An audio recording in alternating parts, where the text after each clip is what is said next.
ভারত রাজনীতির ভেতরে খেলা আর খেলার ভেতরে রাজনীতির ঢোটাবেই এ যেন ভারতীয় ক্রিকেট বোর্ডের এক অঘোষিত নিয়ম হয়ে গেছে। যেখানেই যা ঘটুক, সোজা কথা, আইপিএলে ওকে বাদ দাও।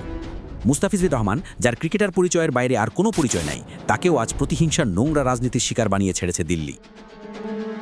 আর এই ঘটনায় সাধারণ মানুষ থেকে শুরু করে ডাইরেক্ট খেপে গেছেন সরকার সংশ্লিষ্টরাও। পাল্টা ব্যবস্থা নেওয়ার জোর দাবিও উঠেছে। কলকাতা নাইট রাইডার্সের স্কোয়াড থেকে বাংলাদেশের তারকা পেসার মুস্তাফিজুর রহমানকে বাদ দেওয়ার ঘটনাকে কেন্দ্র করে এখন উত্তাল পুরো ক্রীড়াঙ্গন। আলোচনায় রাজনীতি, কূটনীতি ও নিরাপত্তা সবকিছুই।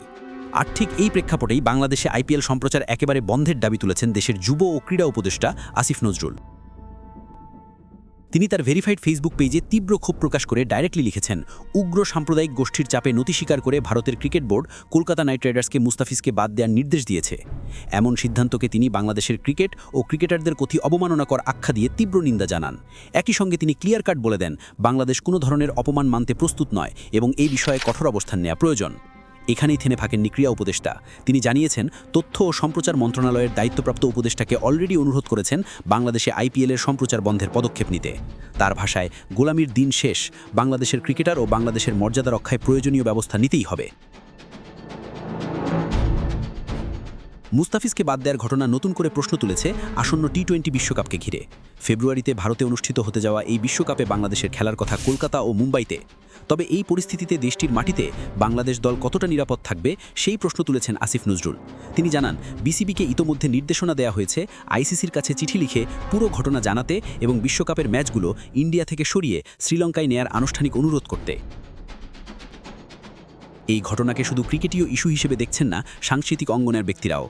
অন্তর্বর্তীকালীন সরকারের সংস্কৃতি বিষয়ক উপদেষ্টা ও খ্যাতিমান নির্মাতা মোস্তফা সরোয়ার ফারুকী বিষয়টিকে বলেছেন ন্যাক্কারাজনক। তার মতে এই সিদ্ধান্ত ঘৃণার রাজনীতির প্রতিফলন হতে পারে, যা কেবল ক্রীড়াঙ্গন নয়, দুই দেশের জনগণের আবেগকেও আঘাত করেছে।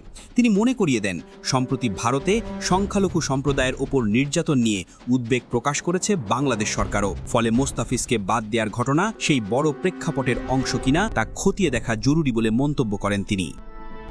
তবে শুধুই ক্ষোভ প্রকাশ নয়, বাস্তব নিরাপত্তা ঝুঁকিও সামনে তুলে ধরেছেন সংশ্লিষ্টরা। ভারতের মতো বড় আয়োজনে খেলতে গেলে দল, খেলোয়াড়, কর্মকর্তা সবার নিরাপত্তা নিশ্চিত না থাকলে বাংলাদেশের জন্য বড় ঝুঁকি হতে পারে। তাই ক্রীড়া মন্ত্রণালয় সহ সংশ্লিষ্ট কর্তৃপক্ষের কাছে বিষয়টি এখন অত্যন্ত গুরুত্বের দাবি রাখছে। বিসিবি আনুষ্ঠানিকভাবে কী পদক্ষেপ নেবে, আইসিসি কী প্রতিক্রিয়া জানাবে, তা এখনও সময়ের অপেক্ষা। তবে ইতোমধ্যেই বিষয়টি দেশ জুড়ে আলোচনার কেন্দ্রবিন্দুতে। সোশ্যাল মিডিয়াতেও চলছে তুমুল বিতর্ক। কেউ কেউ আইপিএল বয়কটের দাবি তুলেছেন, কেউ বিষয়টিকে ক্রীড়াঙ্গনের রাজনীতির বিষাক্ত অনুপ্রবেশ হিসেবে দেখছেন। সব মিলিয়ে মুস্তাফিজুর রহমানকে ঘিরে শুরু হওয়া এই ঘটনা এখন বাংলাদেশের ক্রিকেট, কূটনীতি, এমনকি দেশের সার্বিক মর্যাদার প্রশ্নে রূপ নিয়েছে।